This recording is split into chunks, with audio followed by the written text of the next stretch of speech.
Hi, this is Mrs. White, and this is part 4 in our shock series. We will be discussing hypovolemic shock. This is a problem with volume.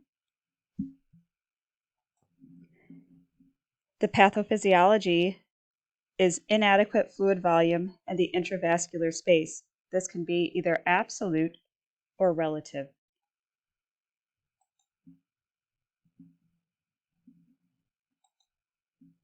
There are several risk factors for hypovolemic shock that, again, would make us think whether it's absolute or relative. So whether or not the person is actually losing blood or it's just a problem of the fluid in the intravascular space. So we could have an actual loss of fluid, or we could have an actual loss of fluid from within the space.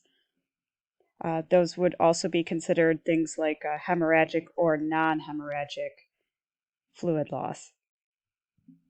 Some of the risk factors are listed here. You can take a pause and take a look at it. But in general, a patient can compensate for about 15% of blood loss, but after that, the person's going to start having some signs and symptoms of this blood loss. Once they get to about 30% of loss, the compensatory mechanisms start to fail, and at 40%, we will have tissue dysfunction. So what might we see in our patient? These are the questions that we definitely need to have an answer to. So the clinical targeted assessment, a person may have signs and symptoms of decreased perfusion, things like cool, clammy skin, altered mental status, change in level of consciousness, decreased level of consciousness. Some folks who have a fluid loss will have extreme thirst. They may present with hypotension. You may see signs of the underlying condition which caused the hypovolemia, including nausea, vomiting, and diarrhea. Though let's be clear, nausea in general does not cause an absolute fluid loss because the fluid stays inside. Hemorrhage, right? Rapid, weak pulse may be possible. The person is probably going to be tachycardic, and the more fluid loss they have, the more signs and symptoms you'll see, the more pronounced the tachycardia would be. The person may present with decreased urine output, absent or decreased vowel sounds, and tachypnea. Because remember what's going on with shock here is that the person is trying to compensate for decreased venous return to the heart.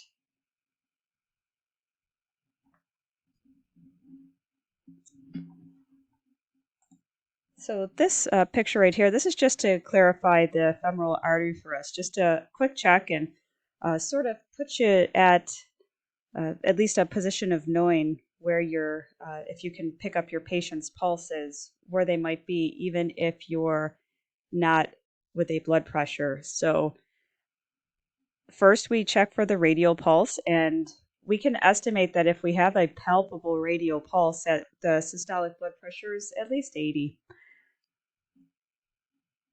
And if you don't have that, then go for the femoral. The carotid is closest to the heart, and that would be the first to, or the last to go. So if you can only palpate a carotid pulse and nothing else, we would estimate that at like 60 millimeters mercury. And this is a great time to talk about something called the shock index. Basically, it's the heart rate divided by the systolic blood pressure. So the higher the shock index is, the more blood product that a person's likely going to need. So the normal shock index is 0.5 to 0.7. So anything greater than 0.9, we consider the patient to be actively bleeding. And if it's greater than 0.3, we can treat it as continued sanguination. Remember that elderly patients on meds may alter their response to blood loss. And for the shock index for the elderly, we often have their age as part of the equation. I do want to back up 1 minute and talk just a bit more about blood pressure and orthostasis. Is that orthostasis is usually been, at least in my experience, a pretty decent indication of a person's fluid status. And so what is orthostasis? That would be a heart rate of 20 beats up or systolic blood pressure of 20 beats down upon change in position. And then to also look at the hemoglobin level. So an abrupt drop of hemoglobin of 2 grams is significant. But we also have to be aware that despite this, sometimes when we give patients fluids, if we give them a lot of fluids, we may cause a decrease in their hemoglobin that may appear significant but is really dilutional. All right, so the next slide that I have here for you is talking about massive transfusion and what qualifies as a massive transfusion. You can see here many different criteria. A transfusion that's more than 10 units in 24 hours, anything that totally replaces the patient's blood volume, which is estimated at 5 to 6 liters. If you have to replace more than 50% of their blood volume, so massive blood replacement in less than 3 hours, or if you have to give it faster than 150 mLs a minute. So these would be the folks that are having blood pumped in 2 units at a time. Just look at 150 mLs per minute. So just a reminder that we said that the blood loss, we don't really start to see signs and symptoms until about 15%. And for a healthy adult, we can actually get up to 40% before we start to see some of the decompensation. So when you are transfused massively, it's maybe life-saving in the early hours, but you may spell trouble for you down the line in the form of ARDS, DIC. A reminder here that blood products are pro-inflammatory. So at the end of the day, the massive transfusion is about how much and how fast. In general, we do expect that for every unit of packed red cells we give the patient, that their hemoglobin would increase by 1 gram or their hematocrit up by 3%.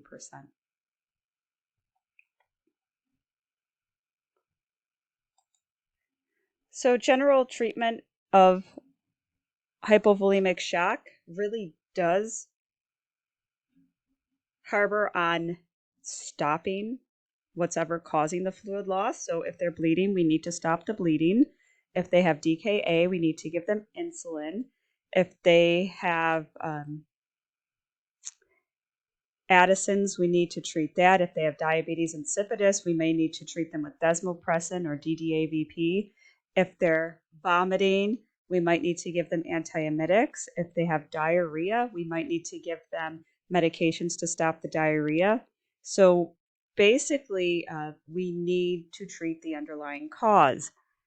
We do give them oxygen because remember in shock states that a person needs to have their oxygen optimized. So we give it to them. 2 large bore IV sites. You'll see your book say 14 or 16 gauge needles. That's kind of battlefield medicine right there. For us, we'd like to see at least 20s, 18s if you can get them. Most floors don't stock larger than that, though you may see them in the emergency room. Remember that hypovolemic shock is a problem of fluids, so we do give fluids. We definitely want to use the 3-for-1 rule, which we'll discuss later. So 3 mLs of crystalloids for every 1 ml of blood loss. And we use the modified Trendelenburg position. So what does that look like? That looks like the person with their heart and their hips and their head all in line with the legs elevated. So this is a little bit different than the full Trendelenburg position, which has fallen out of favor because it actually increases intrathoracic pressure and can make breathing more difficult. So what we use and what you see pictured here is the modified Trendelenburg. And we also want to make sure that for these patients that they have a Foley catheter to assess renal function, which is our rapid ability to look at end organ perfusion by urine output. And the nasogastric tube may be placed to see if there's a GI bleed. And other things to consider is that too rapid fluid administration can cause hypothermia. It can cause shivering, which actually increases our body's metabolic demands, can work against us.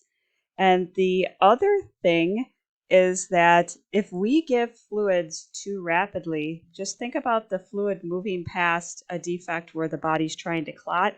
We can actually destabilize a clot and cause increased bleeding. So this is a very fine line we walk between giving the fluids to maintain adequate perfusion and also allowing hemostasis to occur.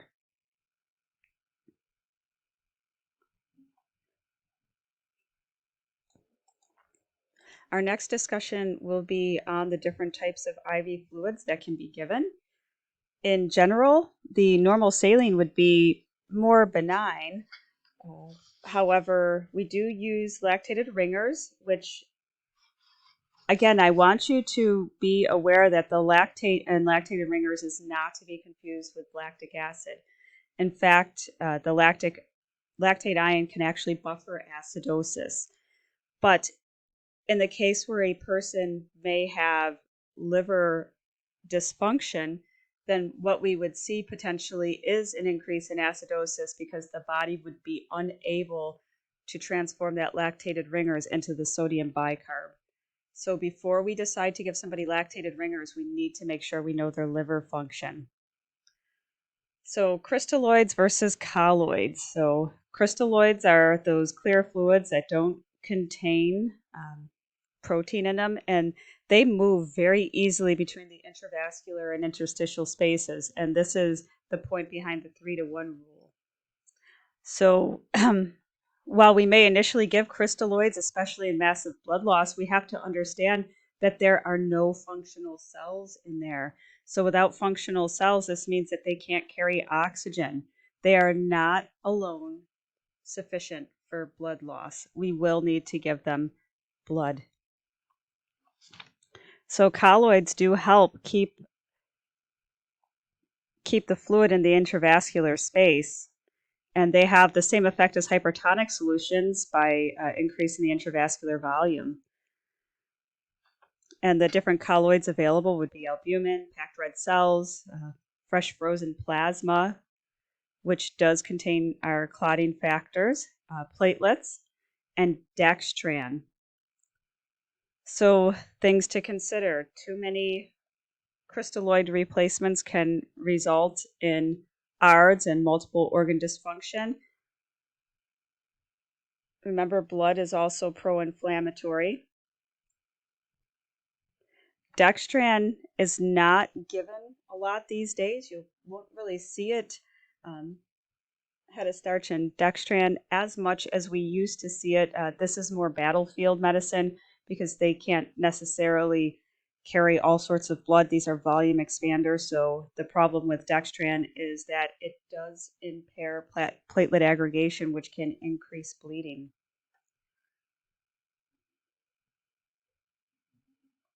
So we'll continue our little discussion here. The 3-to-1 guideline. So 3 mLs of crystalloids, so those would be saline or lactated ringers, for every 1 ml estimated blood loss. And this is because, remember, there's going to be leakage. So we're going to put fluids into the body, and fluids will freely and easily move. We want to make sure that anytime we're giving large amounts of fluids that we use a warmer if one's available, because we want to make sure that we are not causing shivering, which increases the metabolic demands, as we've discussed. And then to be on the lookout for DIC. Remember, blood is pro-inflammatory.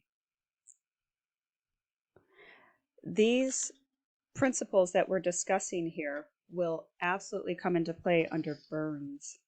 So it's good to understand these. And then the other thing to remember is that our blood, when we give packed red cells, they actually don't have our clotting factors in them. So there is a rule of thumb that for every 4 to 5 or so units of blood that we give, then we should be considering that they need clotting factors in there as well.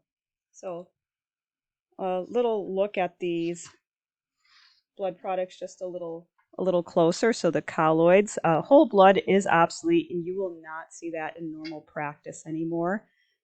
We give hemoglobin. We give blood if the hemoglobin drops under 7. So that's the general guideline. The outcome of patients with massive transfusion really isn't always good. Remember, it can cause a cytokine rush and cause capillary leaking, etc., which is the patho of ARDS.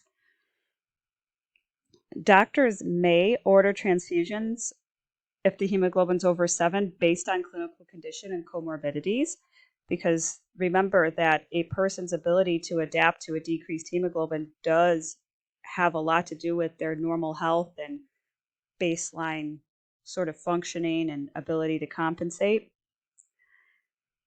Type O negative, remember that's the life-saving blood, and there are times that we will give O negative. If you have somebody who's massively bleeding, who needs the blood, remember fluids aren't going to be functional for them, then there are times that we will give O negative with the goal of having the type and screen as soon as possible. So oftentimes these are being done at the same time. So FFP, kind of already talked about that. These are ABO compatible. And some of these rules are not really hard fast about when we give and how to give, right? I just want you to know that you may see some differences depending on the situation and things like combat, availability, etc. FFP goes in fast and dirty, okay? So that goes in fast. Platelets go in fast. So these are not things that we delay in transfusion, like the blood has to go in over 3 hours or so. Platelets are usually given within over a half hour to an hour. FFP, just as fast. So platelets are given for things like thrombocytopenia, active bleeding, surgical needs. Albumin does draw fluid back into the intravascular space, can also cause allergic reaction, so it can sometimes cause anaphylaxis. And remember, hetastarch and dextran are not generally used as much because they can cause problems with platelet aggregation. So the nurse does have some responsibilities when giving IV fluids, whether it's blood or other fluids or colloids. And we can make sure that you review the section that we did in hematology on transfusing blood products. And in general, though, the nurse is responsible for assessing circulatory overload. So what does that look like? It looks like crackles, wheezing, pulmonary edema. You need to monitor urine output, mental status, peripheral edema, skin perfusions. So sign that our fluid is working. And then understand that a person can have abdominal compartment syndrome, which is fluid from the vessels that go into the intra-abdominal space. So always be monitoring your patients for complications related to giving fluids. And just one other thing that I was reading in the book, I thought it was interesting. There's 2 different types of albumin. One's 5% and one's got more, I think 25%. For hypovolemic shock states, we generally use the 5% albumin. Remember, the goal for hypovolemic shock is to stop the fluid loss and restore circulation. All right, and this is just a little nod back to hematology, the difference between a type and screen and a type and cross. Remember who's compatible with whom. And this right here is going to end us for hypovolemic shock. Remember, it's a volume problem, so we tend to replace the volume. There are some medications that may be used, but generally the volume issue, so the main treatment is volume replacement. But if the heart starts to have some stress, we may give some vasoactive medications to assist the heart. But other than that, it's treatment of the underlying cause. So we already talked about DKA and insulin, diabetes insipidus and desmopressin, other medications that we may use. Okay, so thank you very much.